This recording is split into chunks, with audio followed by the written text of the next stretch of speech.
নগর কলেজে NEP code minor chemistry কোর্সে তোমাদের স্বাগত। এখানে আমি WBSc 2022 কিছু অর্গানিক কেমিস্ট্রি সলিউশন করে দিয়েছি। এগুলো মন দিয়ে দেখো, তোমাদের পরীক্ষা কাজে লাগে।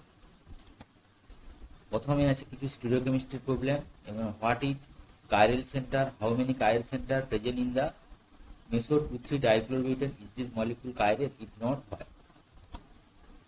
দেখো এখানে a chiral center is an atom that has 4 different groups bonded to it in such a manner that it has non-superimposable mirror image।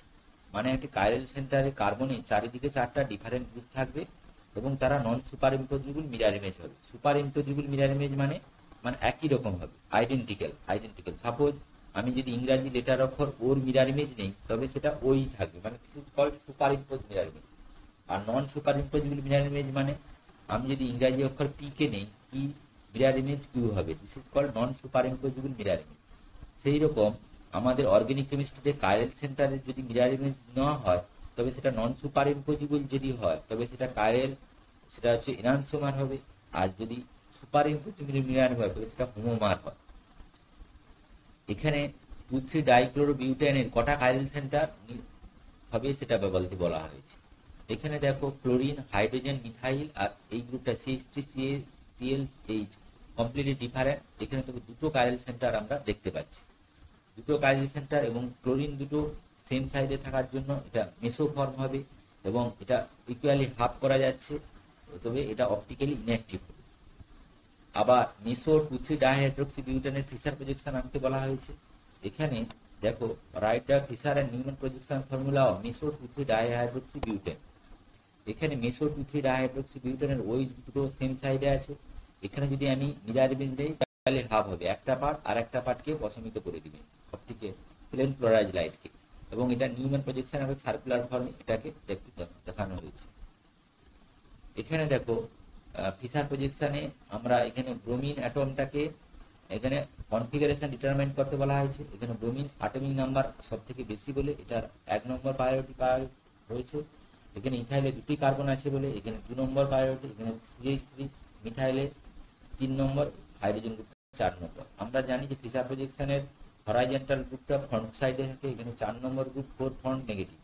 4 front নেগেটিভের ক্ষেত্রে সবসময় নেগেটিভ হলে উল্টো রুল হয়। পজিটিভ মানে ক্লকওয়াইজ হচ্ছে আর, অ্যান্টি ক্লকওয়াইজ এস।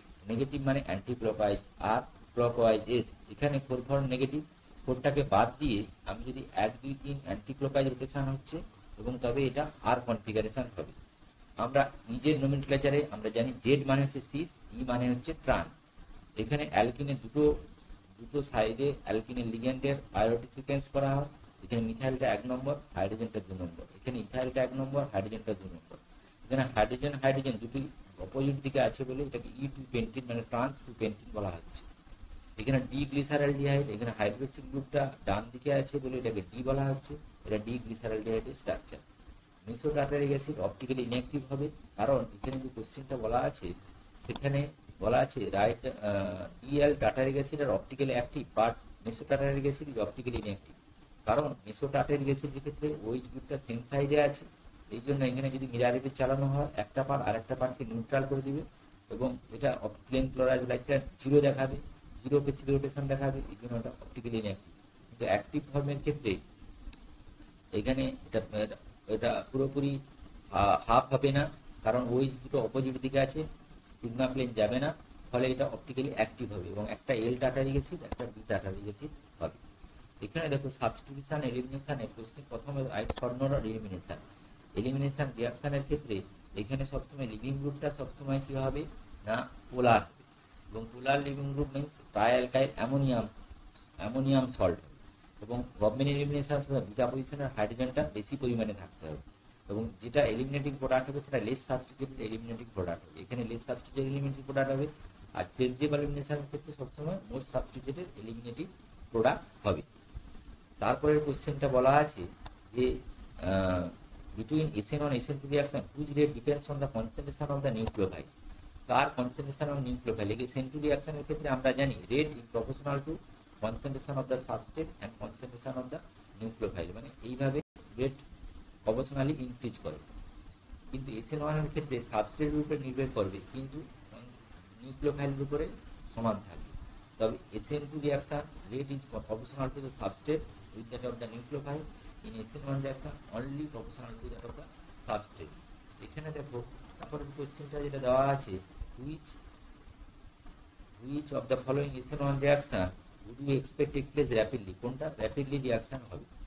এখানে দেখো CI bond তাড়াতাড়ি ভেঙে যাবে, কারণ কার্বন আয়োডিন বন্ডের দৈর্ঘ্য অনেক বেশি কার্বন ক্লোরাইন বন্ডের থেকে। ফলে এখানে পোলারাইজেশনটা CI বন্ডের কোভ্যালেন্ট ক্যারেক্টার বেশি এবং এটি সহজে ভেঙে যাবে এবং পজিটিভ চার্জ তৈরি করবে। ফলে এইটার রেট সবসময় বেশি।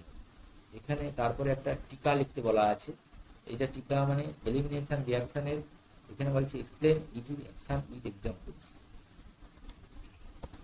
এখানে E2 রিয়াকশন করতে গেলে এখানে বিআর এবং হাইড্রোজেন দুটো পরস্পর অ্যান্টি দিকে থাকতে হবে এবং অ্যান্টি পেরিপ্ল্যানার জিওমেট্রি মেনটেন করতে হবে এবং গ্যাসের প্রেজেন্সে হবে E2 রিয়াকশন এবং E2 রিয়াকশন সাবস্ট্রেট এবং নিউক্লিওফাইল দুটো কনসেন্ট্রেশনের উপরে নির্ভর করবে।